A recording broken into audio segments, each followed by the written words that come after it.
Hello hello, আসসালামু আলাইকুম। কেমন আছেন? হ্যালো, হ্যাঁ ভালো আছি। কি খবর বলুন আনন্দি সাহেব? আমাদের তো ফিলিস্তিনিদের পক্ষে কথা বলা দরকার, না হলে দেশের মানুষ ভুল বুঝতে পারে। এখন কি ফিলিস্তিন আমাদের ইস্যু? একটা বিবৃতি দিলেই তো হয়ে গেল, কোনো প্রোগ্রাম বা প্রেস ব্রিফিং এর তো দরকার নেই।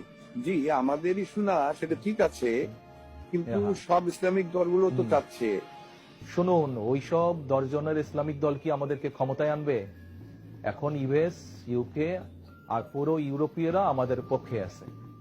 এক ফিলিস্তিন নিয়ে কথা বলে সব নষ্ট করবেন না। জি, ঠিক বলেছেন। কিন্তু হাসিনার ফিলিস্তিনিদের পক্ষে এক বক্তব্যে আওয়ামী লীগের পক্ষে সেন্টিমেন্ট চলে যাচ্ছে। আচ্ছা, সেটার কি করবেন? আরে আলমগীর সাহেব, আপনি আসলে বোকার স্বর্গে বাস করছেন। এই ইস্যু এক সপ্তাহ পর আর থাকবে না। শুধু শুধু ওয়েস্টের কাছে আমাদের কালার হওয়ার দরকার নেই। আর ইসরায়েলিরা আওয়ামী লীগকে এমনি পছন্দ করে না। ওরা যত কথা বলবে জি তত ইউএস আমাদের পক্ষে থাকবে। জি আপনি দয়া করে এই বিষয়টা মাথা থেকে মুছে ফেলুন। জি, ঠিক আছে। বুঝছেন? আপনি যা বলেন। হ্যাঁ, জি জি, জি, ভালো ঠিক থাকবেন। আছে। জি, ঠিক আসসালামু আছে, আলাইকুম। ভালো থাকবেন। জি, ওয়ালাইকুম আসসালাম।